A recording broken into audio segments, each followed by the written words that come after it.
जी तो दोस्तों, आपको हमारे YouTube चैनल दुनिया जहां में खुश आमदीद कहते हैं। दोस्तों, आज हम आपको बताएंगे नबी आखिरुज़्ज़मा हज़रत मोहम्मद सल्लल्लाहु अलैहि वसल्लम ने किस इस्लामी मुल्क के शहर की फ़तह के बारे में पेशगोई फरमाई थी और उसका क्या हुआ।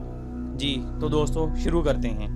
हज़रत मोहम्मद सल्लल्लाहु अलैहि वसल्लम ने कुस्तुनतुनिया यानी कि मौजूदा इस्तांबुल के बारे में पेशगोई फरमाई थी कि मुसलमान इसको ज़रूर फ़तह करेंगे।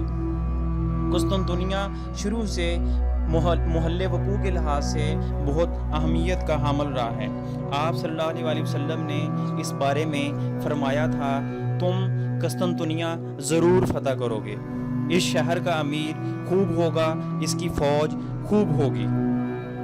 इसी सिलसिले में हज़रत अमीर मुआविया रज़ियल्लाहु ताला अन्हो के दौर में मुसलमान इस शहर की फसीलों को पहुँच गए और इसका मुहासरा किया।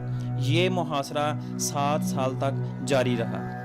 इस दौरान एक ऐसी वबा फैली जिसकी वजह से मुहासरा ख़त्म करना पड़ा। अब बाद अज़ां तुर्क कौम के एक अजीम सपूत ने इस शहर को फ़तह किया और मुसलमानों की तारीख़ में एक और फ़तह का इजाफ़ा किया। दोस्तों, अगर आपको हमारी ये वीडियो पसंद आई, इसको लाइक कीजिए।